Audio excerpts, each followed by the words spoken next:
누군가 자네를 해치려고 하는 사람들이 있어서 내가 숨겼네. 이제는 자니가 내 손녀를 구해줘. 구해준이 죽지 않고 살아 돌아왔다는 반전이 드러나면서 강진아와 서민기가 천벌을 받게 된다는 이야기를 해보려고 해요. 그 전에 오늘도 보러 와주셔서 감사합니다. 여러분들의 가정에 평안과 행복이 깃들기를 바라며 결혼하자 맹꽁아 리뷰 시작하겠습니다. 강명자는 어느 날 아침 급작스럽게 들려온 소식에 심장이 덜컥 내려앉았습니다.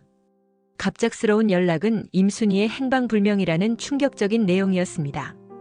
임순희는 몸이 많이 약해져 있었고 혼자 사라졌다는 사실이 이해되지 않았습니다. 강명자는 당혹스러운 마음으로 불이 나게 요양원을 찾아갔습니다. 복도 끝 방에 있던 요양원장은 낯빛이 어둡게 변해 있었습니다. 강명자가 조급한 목소리로 임순희의 행방을 묻자 요양원장은 작게 한숨을 쉬며 입을 열었습니다. 위독하신데 갑자기 가시겠다고 하셔서 말릴 틈이 없었습니다. 요양원장의 말이 끝나자 강명자의 머릿속은 복잡해졌습니다.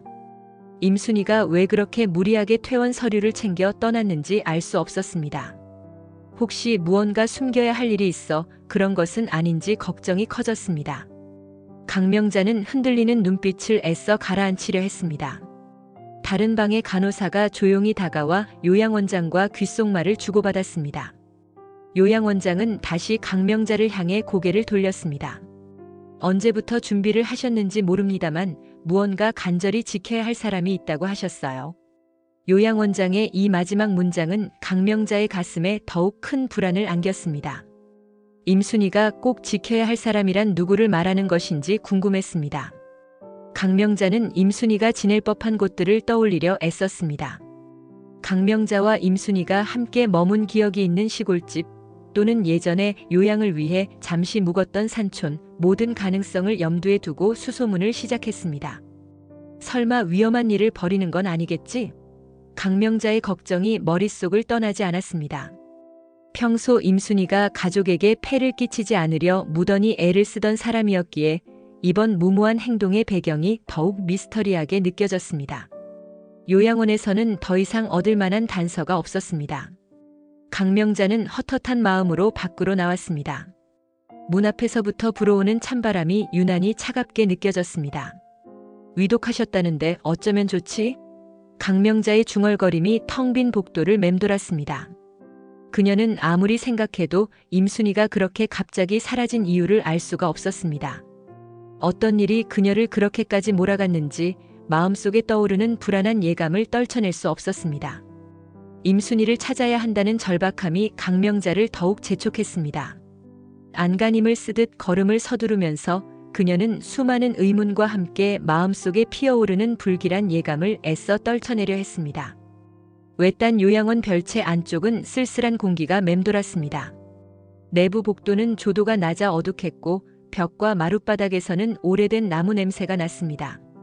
그곳 한편 쇠약해진 몸을 누인 구혜준이 희미한 숨을 내쉬고 있었습니다. 차가운 공기가 감도는 방 안에서 임순희는 굽은 허리로 구혜준의 이불을 세워주고 물컵을 챙겼습니다. 물을 꿀꺽 삼킨 구혜준의 목을대가 어렵사리 움직였습니다. 임순희는 작은 한숨을 내쉬며 입을 열었습니다. 누군가 자네를 해치려 했어. 그래서 내가 여기까지 데려온 거야. 이 말에는 임순희의 불안과 긴장, 그리고 결연한 의지가 동시에 묻어 있었습니다. 구혜준은 흐릿한 시선으로 주변을 둘러보다가 지친 목소리로 작은 소리를 내며 임순희를 바라봤습니다. 구혜준이 발음조차 어려운 상태임에도 임순희를 향해 입술을 움직이려 노력하는 모습이 애처로웠습니다. 임순희는 할머니라는 위치에서 손녀 맹공이의 미래를 지키고 싶었고 동시에 구단수의 운명까지 생각했습니다. 그렇기에 그동안 숨겨왔던 모든 것을 마냥 묵인하기는 어렵다고 판단했습니다. 숨이 가쁜 듯 고개를 숙인 구혜준은 겨우 숨을 고르며 임순희에게 구단수를 떠올린 듯한 표정으로 무어라 말하고 싶어 했습니다. 그러나 말은 제대로 이어지지 않았습니다. 임순희가 구혜준의 손을 잡으며 다시 한번 결심을 다지듯 낮게 의조렸습니다. 이제는 숨길 이유가 없으니 다 털어놓을 때가 왔어. 구혜준은 짧게 끄덕였습니다. 임순희가 잡은 구혜준의 손은 뼈마디가 드러날 정도로 앙상했고 기운이 거의 느껴지지 않았습니다. 하지만 그 미약한 힘 안에도 어떤 생의 의지가 깃들어 있음이 분명했습니다. 구혜준이 이렇게까지 살아남은 것은 분명 어떤 목적과 미련이 남아있기 때문이라고 임순희는 확신했습니다. 방 밖에서는 바람이 세차게 문을 흔들어댔습니다. 문득 임순희는 맹공이와 구단수의 얼굴이 번갈아 떠올랐습니다. 맹공이가 어떻게 지내는지, 구단수는 또 무슨 일을 겪고 있는지, 이 모든 진실이 드러나면 얼마나 충격이 클지 쉽게 가늠이 되지 않았습니다. 그러나 더 이상 숨겨둘 수 없다는 생각이 임순희의 가슴을 파고들었습니다. 이곳에서 구혜준과 함께 버티는 것은 임시 방편일 뿐이라는 점을 뼈저리게 깨닫고 있었습니다. 임순희가 구혜준의 눈높이에 맞춰 살짝 허리를 낮추고 얼굴을 마주 보았습니다. 여기에 홀로 남아있는 구혜준에게 죄책감이 가슴 한구석에서 스멀거렸습니다. 바깥 세상에선 구혜준이 이미 사망한 인물로 알려져 있으니 설마 살아있을 거라고는 아무도 믿지 못할 상황이었습니다. 임순희가 스스로에게 되뇌었습니다. 이제 때가 왔어. 손녀를 살리고 구단수를 살리고 구혜준도 살려야 해. 임순희의 결심은 등을 강하게 밀어붙이는 듯 했습니다. 강명자는 초조한 심정으로 시골길을 달렸습니다. 기억을 더듬어가며 과거 가족과 종종 갔던 외딴 별채를 향해 발걸음을 옮겼습니다. 어디로 가야 할지 확신은 없었지만 느낌에 그곳이 떠올랐습니다. 바람에 낙엽이 흩날리는 그 길은 여전히 한적했고 사람 그림자를 찾기조차 어려웠습니다. 강명자는 길가에 세워둔 작은 표지판을 확인하며 별채 방향으로 걸음을 옮겼습니다. 얼마 지나지 않아 낡은 문짝이 달린 작은 건물이 강명자의 시야에 들어왔습니다. 창문에는 바람막이처럼 걸쳐둔 천이 바스락거렸고 문틈 사이로 차가운 공기가 스며들고 있었습니다. 문을 밀고 들어선 강명자는 뜻밖의 광경에 숨이 턱 막혔습니다. 임순희가 구혜준을 보살피고 있는 모습이었습니다. 강명자는 가슴이 쿵 내려앉았습니다. 엄마, 설마 구혜준 씨가 살아있었다고요? 강명자의 떨리는 목소리에 임순희가 담담하게 고개를 끄덕였습니다. 임순희는 마치 오래 준비해둔 대답을 꺼내듯 나지막하게 설명했습니다. 죽은 줄로만 알았지만 사실은 살았단다. 누가 그 사람을 노리고 있었기에 내가 여기에 데려와 숨겼어. 강명자는 엄청난 충격에 손을 부들부들 떨었습니다. 구혜준이 살아있다는 사실도 믿기 힘들었지만 임순희가 이를 왜 지금까지 숨겨왔는지 더 이해가 되지 않았습니다. 구혜준의 안색은 몹시 안 좋아 보였고 숨소리도 간신히 이어지고 있었습니다. 강명자는 할 말을 잃은 채 몇 번이나 입술을 떨며 시선을 옮겼습니다. 엄마, 이걸 이제 어쩌면 좋아요? 강명자는 물었습니다. 임순희는 강명자의 손을 잡으며 슬픈 눈빛으로 결의를 다지듯 말했습니다. 이제 다 밝히고 내 손녀도 지켜야 해. 강명자는 그 말에서 임순희의 단호한 의지를 느꼈습니다. 임순희가 왜 이토록 큰 비밀을 껴안고 있었는지 조금은 이해가 되는 듯 했지만 동시에 앞으로 펼쳐질 파장이 두려워졌습니다. 구혜준의 생존 사실이 밝혀지는 순간 황 회장과 관련된 모든 진실이 들춰질 가능성이 높았습니다. 게다가 구단수와 맹공이에게 미칠 충격을 생각하면 강명자는 눈앞이 아찔했습니다. 강진아는 분주한 걸음으로 작은 카페에 들어섰습니다. 몸에 꼭 맞는 원피스가 예리한 실루엣을 드러내며 당당한 분위기가 한눈에 들어왔습니다. 미리 자리를 잡고 있던 성미가 손짓을 하자 강진아가 걸음을 재촉했습니다. 주위 사람들은 강진아를 곁눈질하며 흘낏거렸습니다. 재벌가와 맞선을 본다는 이야기를 들었는지 표정들은 묘하게 호기심으로 물들어 있었습니다. 의자에 앉은 뒤 강진아가 짧게 숨을 고르며 입을 열었습니다. 맞선 보려고요. 재벌가 아들이라고 했죠? 성미는 기다렸다는 듯 밝은 표정으로 호응했습니다. 좋아, 네가 원한다면 전폭적으로 도울게. 성미의 마음에는 단순한 혼사가 아니라 더 큰 야망을 이루려는 꿈이 있었습니다. 재벌가와 연결될 기회를 통해 강진아는 물론 성미 스스로도 높은 자리로 올라갈 가능성을 보았던 것입니다. 그렇지만 강진아에게는 또 다른 의도가 숨어 있었습니다. 서민기를 뒤흔들고 나아가 원하는 바를 쟁취하려는 의지가 강렬했습니다. 강진아가 살짝 미소 지으며 옆자리에 놓인 백을 정리했습니다. 이번 기회 놓치지 않을 거예요. 성민은 흐뭇한 듯 머리를 끄덕였습니다. 걱정 말어. 재벌가라면 기본적인 배경은 이미 탄탄할 테니 뒤늦게 변수가 생기더라도 네가 어떻게든 이끌어갈 수 있을 거야. 두 사람은 은밀히 서로의 속내를 주고받았습니다. 성민은 재벌가와의 인맥으로 강진아는 물론 본인의 욕망을 실현할 생각에 들떠 있었고, 강진아 역시 서민기를 괴롭히면서도 동시에 자신의 미래를 한 단계 더 끌어올릴 기회를 노렸습니다. 커피잔을 들고 눈을 맞추는 모습이 마치 공모자처럼 보였습니다. 카페 한 구석에서 웨이터가 걸어오자 강진아가 메뉴를 주문했습니다. 파니니 하나랑 아메리카노 추가로 부탁해. 라는 말이 끝나자 성민은 자리에서 살짝 몸을 기울였습니다. 사실 저번에 알아본 바로는 그 집안도 완벽하지 않은 것 같더라. 그런데 네 성격이면 충분히 휘어잡고도 남을 거야. 그렇게 생각해. 강진아는 코웃음 치듯 고개를 끄덕였습니다. 결혼이 목표가 아니라는 건 알겠지? 이건 일종의 수단이니까. 성민은 희미하게 미소 지으며 물었습니다. 아직도 좋아하는 사람 따로 있나 봐? 강진아는 대답 대신 교묘한 침묵을 흘렸습니다. 성미도 더 이상 묻지 않았습니다. 두 사람 사이에 오가는 소리 없는 합의가 이루어지는 듯 보였습니다. 밖에서는 가을바람이 길거리를 스쳐갔고 카페 안에는 작은 속삭임과 야망이 찰나처럼 교차했습니다. 사무실 복도를 분주히 오가던 서민기는 어느 순간 뒤에서 덥석 잡히는 손길에 걸음을 멈췄습니다. 돌아보니 강진아가 심드렁한 표정으로 서민기를 바라보고 있었습니다. 강진아의 눈빛은 어딘가 도전적으로 반짝였고 서민기는 그 시선의 불편함을 느끼며 얼굴을 피하려 했습니다. 그러나 강진아가 먼저 입을 열었습니다. 주말에 맞선 봐. 꽤 유명한 집안 아들이래. 서민기는 갑작스러운 말에 짜증이 서린 듯 고개를 돌렸습니다. 너 정말 그렇게까지 해야 해? 강진아는 흔들림 없는 목소리로 대답했습니다. 질투할 거면 말해. 내가 그 사람이랑 결혼할지 안 할지 아직 모르니까. 서민기는 속으로 복잡한 감정이 휘몰아쳤습니다. 강진아라는 존재는 언제나 목적을 위해 상대를 교묘히 흔드는 스타일이었습니다. 서민기는 그 사실을 알면서도 이상하게도 강진아가 던지는 도발에서 쉽게 벗어나지 못했습니다.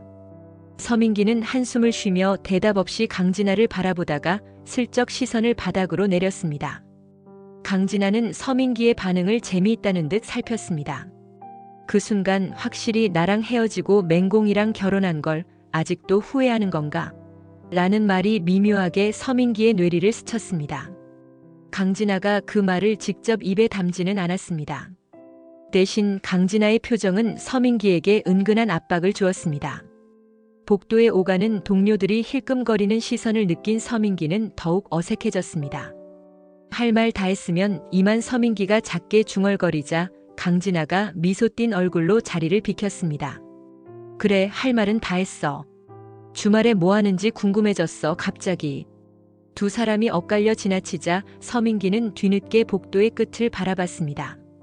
강진아의 실루엣이 문 뒤로 사라질 때까지 서민기는 묘한 소용돌이 속에 빠진 기분이었습니다.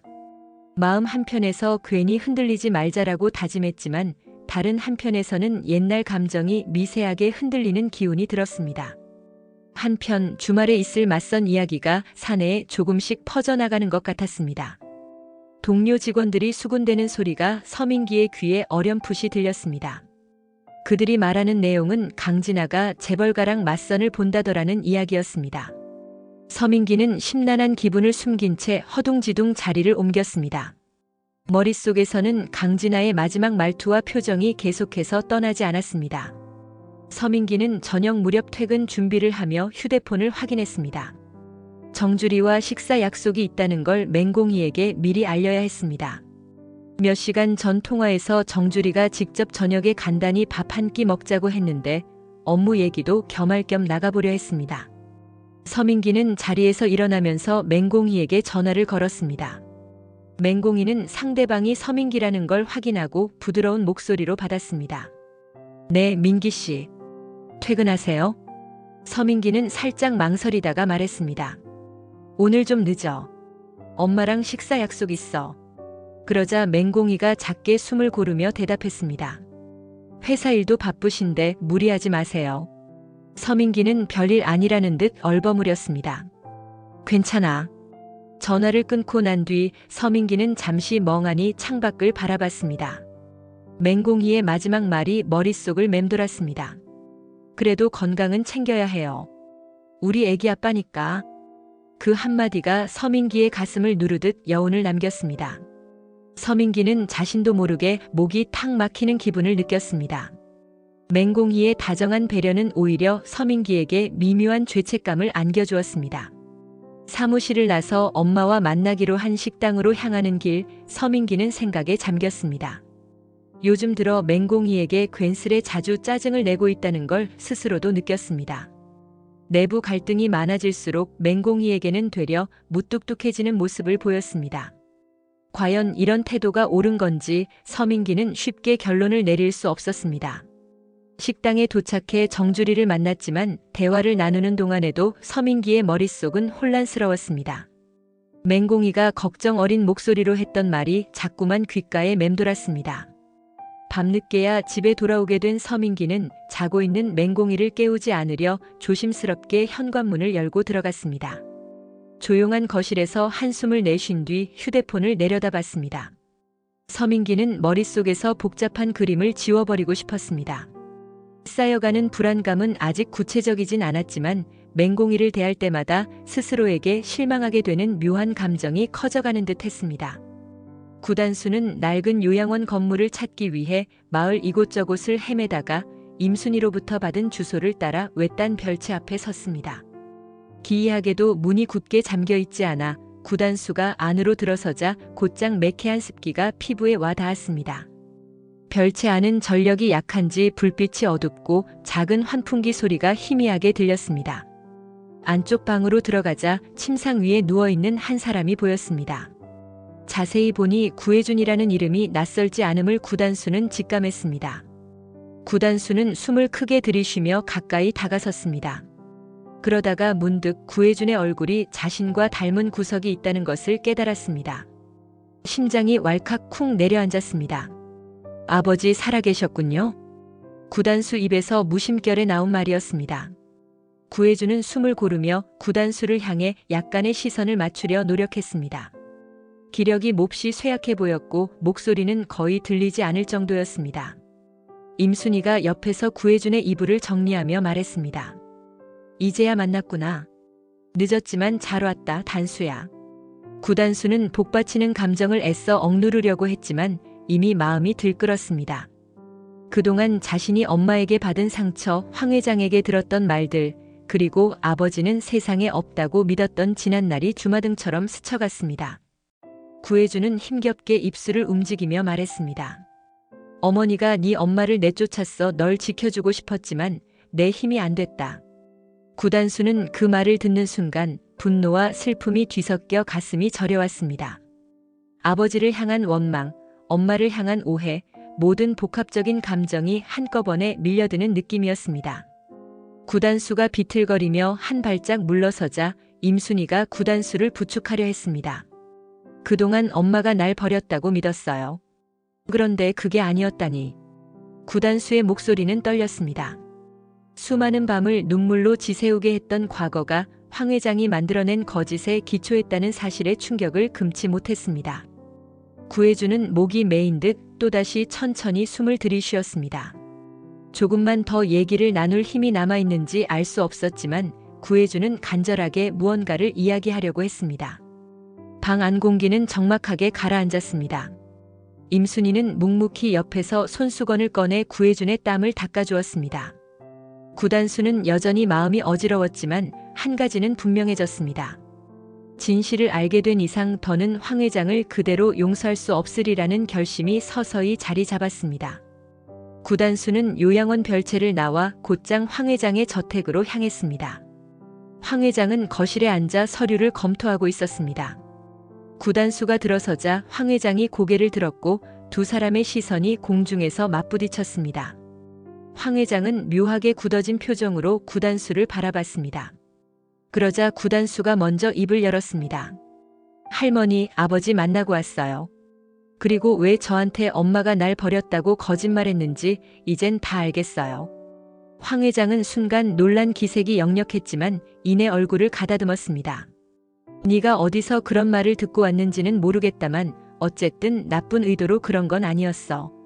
태연한 척하며 말을 이어갔지만 구단수는 차가운 눈빛을 들이우며 코웃음을 날렸습니다. 어리니까 지키려고 했던 거라니 말도 안 됩니다. 그 때문에 엄마도 아버지도 나도 다 망가졌잖아요. 할머니 말은 한 번도 의심하지 않았는데 스스로가 참 한심해요. 황 회장은 당황한 듯 자리에서 일어나려 했습니다. 하지만 구단수가 한 발짝 더 다가와 황 회장을 마주 보았습니다. 결국 할머니가 모든 걸 뒤에서 조종했군요. 구단수가 목소리를 눌러 말했습니다. 황 회장은 더 이상 태어남을 유지하기 어렵다고 느꼈는지 표정이 서서히 일그러졌습니다. 단수야, 네가 이해해야 해. 네 엄마는 우리 집안에 어울리지 않는 사람이었어. 그 말을 내뱉자 구단수의 눈빛은 더욱 싸늘해졌습니다. 거짓말은 이제 그만하시죠. 구단수가 내뱉는 순간 황 회장은 목이 콱 막힌 듯 아무 말도 잇지 못했습니다. 구단수는 한숨을 길게 내쉬며 눈을 감았다 떴습니다. 어릴 적 황 회장이 보여준 따뜻함이 전부 거짓이었던가 아니면 어디에서부터 잘못된 것인가 하는 생각이 어지럽게 스쳤습니다. 두 사람 사이에 팽팽한 침묵이 흘렀습니다. 황 회장은 더 이상 어떤 핑계를 대야 할지 갈피를 잡지 못했습니다. 구단수는 어금니를 꽉 문 채 돌아섰습니다. 이 집안에 다시는 웃으며 들어오기 힘들 것 같습니다. 라는 마지막 말만 남기고 구단수는 정원을 가로질러 저택 밖으로 나갔습니다. 황 회장은 그제야 숨을 내쉬듯 한 발짝 주저앉았습니다. 거실에 남은 허전함은 더욱 짙게 깔렸습니다. 맞선을 본 다음 날 오후 강진아가 호텔 라운지에서 서민기를 기다렸습니다. 라운지 한 모퉁이에 앉아있는 모습이 눈에 들어오자 서민기는 느린 걸음으로 다가갔습니다. 메뉴판을 훑어보는 강진아의 표정은 살짝 지친 듯 보였고 서민기가 자리에 앉자마자 강진아가 먼저 말을 꺼냈습니다. 맞선 어땠어? 서민기가 물었습니다. 그 말에 강진아가 가볍게 어깨를 으쓱했습니다. 글쎄, 그냥 돈 많은 사람이라 흥미롭긴 한데 재미가 없더라. 네가 더 나아. 서민기는 잠시 움찔하듯 시선을 피했습니다. 강진아의 말은 농담 같으면서도 묘하게 의미심장했습니다.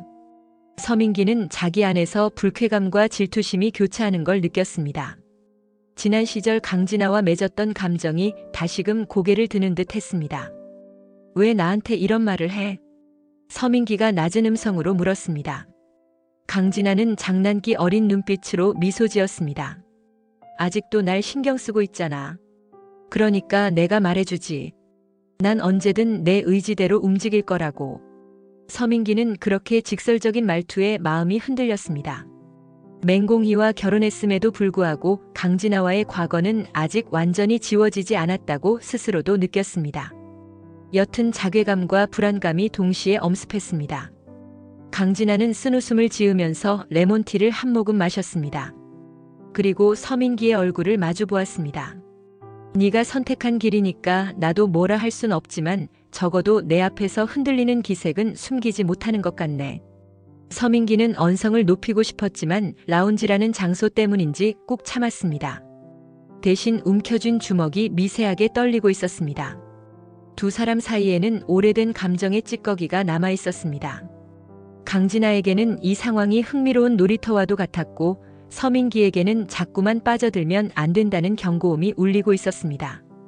그러나 이성적인 판단과 달리 서민기의 가슴은 복잡하게 뒤엉켜 있었습니다. 더 이상 얽히지 않았으면 해. 서민기가 낮게 말하자 강진아가 방긋 웃으며 속삭였습니다. 이미 얽힌 것 같아. 재미있잖아, 서민기.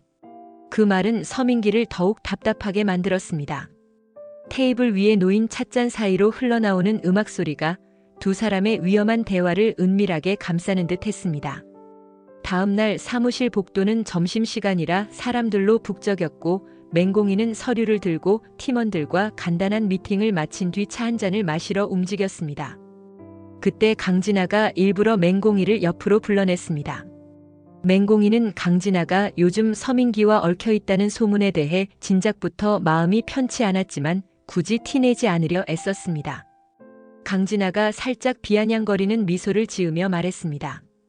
공희 씨, 내가 어젯밤 민기 씨랑 같이 있었다는 거 혹시 알아? 맹공이는 당황스럽긴 했지만 애써 표정을 감추며 대답했습니다. 무슨 말씀이신지 전 모르는 일인데요. 강진아는 고개를 갸웃하며 얄미운 웃음을 지었습니다. 아, 모른다고? 정말 몰랐겠지. 근데 민기 씨가 나랑 있을 때는 전혀 방어를 안 하더라. 그 말에 맹공이의 가슴이 덜컥 내려앉았습니다. 하지만 맹공이는 최대한 침착하려 애썼습니다. 표정에 동요가 번졌지만 곧 다시 단호함을 되찾았습니다.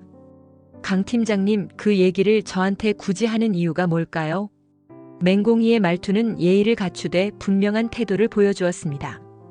강진아의 표정이 순간 기묘하게 일그러졌다가 다시 비웃는 듯한 미소를 띄었습니다. 글쎄, 그 이유가 뭔지는 공희 씨가 더 잘 알 텐데. 그 말이 끝나자마자 강진아가 돌아서서 복도를 걸어갔습니다. 남은 건 복도를 맴도는 씁쓸한 공기의 흔적이었습니다. 맹공이는 마음 한구석이 무너지는 기분을 간신히 다잡았습니다. 설마 이 얘기가 사실이라면 하는 생각에 가슴이 철렁했지만 이런 상황에서 동요하는 모습을 보이는 건 강진아에게 더 큰 즐거움만 줄 뿐이라고 생각했습니다. 최대한 담담한 척 발길을 돌려 팀원들 쪽으로 향했습니다. 계단 근처에서 잠시 숨을 고른 뒤 맹공이는 스스로를 달래려 했습니다. 강 팀장님에게 일일이 반응하는 건 어리석어.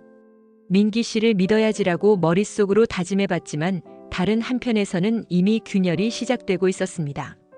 서민기가 예전처럼 한결같이 곁을 지켜줄 것이라는 확신이 점점 흐릿해지는 상황에서 맹공이의 두려움은 은근히 커져가는 중이었습니다.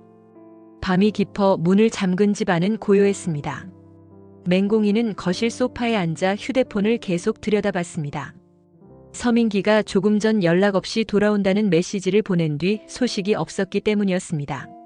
새벽이 다 되어 문이 열리는 소리가 났고 서민기가 피곤한 표정으로 들어왔습니다. 맹공이는 자리에서 일어나 조용히 물었습니다. 정말 강 팀장님이 말한 게 사실이에요? 서민기는 옷을 벗으며 고개를 돌리지 않은 채 침묵했습니다. 그 침묵이 맹공이에게는 더 큰 상처처럼 다가왔습니다. 믿고 싶지 않았지만 말없이 수긍하는 서민기의 태도가 모든 걸 대변했습니다. 잠시 후 서민기가 뒤늦게 입을 떼려 했지만 맹공이는 먼저 끊었습니다. 이대로 서로에게 죄짓고 사느니 차라리 이제 그만해요. 민기 씨도 편해지고 싶을 거잖아요. 맹공이의 목소리는 떨렸지만 결심이 깃들어 있었습니다. 서민기는 커다란 충격을 받은 듯 손을 들어 이마를 가렸습니다. 미안해. 서민기는 아무런 항변도 하지 못했습니다. 맹공이는 눈시울이 붉어졌지만 참으려 애썼습니다. 감정이 한계에 다다른 상태에서 더는 악순환을 지속하기 어렵다고 판단했습니다. 작은 탁자 위에서 이혼 서류를 꺼내 내미는 맹공이의 손이 떨렸습니다. 서민기는 그 서류를 쳐다보며 난감한 표정을 지었고 무언가를 말하고 싶어 했지만 결국 입을 다물었습니다. 이제 끝이네요. 도장을 찍기 전이라도 이별을 선언함과 다름없는 행동이었지만 서민기는 그저 고개를 떨굴 뿐이었습니다. 주변 공기가 무겁게 내려앉았고 오랫동안 마음속에서만 골마있던 상처들이 이제 표면으로 부상했습니다. 맹공이는 주방 쪽으로 몸을 돌려 가늘게 숨을 몰아쉬었습니다. 내가 여기서 눈물 보여봤자 무슨 의미가 있겠어라는 생각이 머릿속을 스쳤습니다. 그래도 서민기 앞에서는 끝까지 차분함을 지키고 싶었고 무엇보다 맹공이 자신이 무너지면 아이에게도 좋지 않을 것 같았습니다. 서민기는 아무 말 없이 한참 서 있다가 방 안으로 들어가 문을 닫았습니다. 그 소리가 사소한 듯 크게 울려 퍼져 마치 결별의 신호를 알리는 것처럼 들렸습니다. 며칠이 지나 회사 안팎으로 소문이 은밀히 돌기 시작했습니다. 맹공이가 이혼 서류를 접수했다는 이야기였습니다. 누구보다 이 사실을 듣고 충격을 받은 쪽은 구단수였습니다. 구단수는 건물 밖 작은 휴게 벤치에서 담담한 표정으로 맹공이를 불러냈습니다. 맹공이가 지친 얼굴로 나타나자 구단수가 조심스레 물었습니다. 정말 이혼한 거야? 많이 힘들었지? 맹공이는 힘없이 고개를 끄덕였습니다. 더 늦추면 서로에게 더 해로울 것 같았어. 아이에게도 안 좋고. 두 사람이 앉은 벤치 옆에는 바람이 불어 낙엽이 떨어지고 있었습니다. 구단수는 천천히 말을 이었습니다. 우리 예전처럼 친구로 지내도 돼? 아니, 내가 널 도와주고 싶어. 맹공이는 살짝 시선을 피하며 작은 목소리로 대답했습니다. 지금 내가 필요한 건 나를 온전히 믿어주는 사람이야. 구단수는 잠시 생각에 잠겼습니다. 구혜준에게 들은 이야기와 황 회장과의 충돌로 이미 마음이 뒤숭숭한 상태였지만 맹공이가 처한 상황이 너무 안쓰러웠습니다. 그럼 내가 있어줄게. 공이야, 괜찮다면 날 믿어봐. 구단수의 말에 맹공이는 눈물이 핑 돌았지만 애써 웃으려 했습니다. 두 사람 사이에는 지난 날들을 공유한 시간이 있었기에 마음 한구석에는 서로에게 의지하고 싶은 감정이 자리 잡고 있었습니다. 맹공이는 고마워 단수야 라는 말로 감사를 표현했습니다. 구단수도 살짝 고개를 끄덕이며 벤치 등받이에 기댔습니다. 회사 건물 안쪽에서 동료들의 수군거림이 희미하게 들렸습니다. 맹공이 결국 이혼하나 봐. 라는 말이나 서민기 다시 강진아한테 간 거 아냐? 같은 소문이 파다했습니다. 그러나 맹공이와 구단수는 그 소음에 휘둘릴 마음의 여유가 없었습니다. 오히려 서로의 상처와 비밀스러운 아픔을 보듬어줄 사람이 필요했습니다. 한참 동안 대화를 이어가던 맹공이는 자리에서 일어섰습니다. 당분간 정리할 게 많아. 그래도 단수야 고마워. 라고 말하자 구단수는 가만히 바라보다가 가벼운 미소로 화답했습니다. 두 사람은 오늘 대화를 통해 서로를 의지할 수 있는 묘한 안도감을 찾아냈습니다. 이혼 이야기가 주변에 완전히 알려지자 정주리가 불같이 화를 내며 집 앞에서 맹공이를 기다렸습니다. 맹공이가 늦은 시간에 귀가하자마자 정주리가 한 걸음에 달려들 듯 다가왔습니다. 이미 서민기로부터 어떤 이야기를 들었는지 정주리의 얼굴은 시뻘겋게 달아올라 있었습니다. 너 제정신이야? 남자가 살면서 실수 한 번 할 수 있는 거지. 그거 갖고 이혼을 해? 정주리는 맹공이를 향해 잔뜩 날 서린 목소리를 내질렀습니다. 맹공이는 그동안 정주리에게 기가 눌려왔지만 이번만큼은 시선조차 피하지 않았습니다. 조심스러웠던 맹공이가 오늘만은 달랐습니다. 작게 숨을 고른 뒤 단호하게 말했습니다. 어머니, 저도 사람이에요. 더 이상 존중받지 못하는 결혼 생활을 붙들고 살 수 없어요. 서로 상처만 주는 관계라면 이제 정리하는 게 맞다고 생각해요. 정주리는 머리를 흔들며 소리를 높였습니다. 네가 누구 마음대로 그렇게 결정하니? 이게 시댁 무서운 줄 모르고 기어오르네. 하지만 맹공이는 흔들림 없이 맞섰습니다. 어머니가 원하셨던 예의, 도리 저도 지키려고 했습니다. 하지만 제 아이와 저를 위해서 이혼합니다. 더는 강요하지 말아주세요. 맹공이의 말투는 냉정했지만 이미 감정이 북받쳐 오르고 있었습니다. 그럼에도 의지를 꺾을 뜻은 없었습니다. 정주리는 허탈한 듯 입을 다물지 못했습니다. 맹공이는 과감하게 몸을 돌려 안으로 걸음을 옮겼습니다. 마당 한가운데 서 있던 정주리는 울컥 치솟는 분노를 어떻게 다스려야 할지 몰랐습니다. 순간적인 기세에 눌려 제대로 된 반박조차 하지 못한 자신이 더 화가 났습니다. 맹공이는 방으로 들어가 가슴을 진정시키며 이제는 정말 끝이구나라고 되뇌었습니다. 정주리가 아무리 소리를 질러도 본인이 선택한 길을 되돌릴 생각은 없었습니다. 밖에서는 정주리가 분개한 듯 허공에 몇 마디를 내지르다가 결국 한숨을 내쉬는 소리가 희미하게 들려왔습니다. 맹공이는 수많은 갈등의 소용돌이 속에서 이제야 비로소 자신을 찾는 것 같았습니다. 아이와 함께 앞으로 어떻게 살아갈지 구체적인 구상은 없었지만 적어도 스스로의 의지로 결정한 선택이었다는 안도감이 배어들었습니다. 긴 한숨과 함께 눈앞이 조금 밝아지는 듯 느껴졌습니다. 이번 영상 재미있으셨으면 구독과 좋아요 부탁드립니다. 구독은 저에게 큰 응원이 됩니다. 오늘도 시청해주셔서 감사합니다.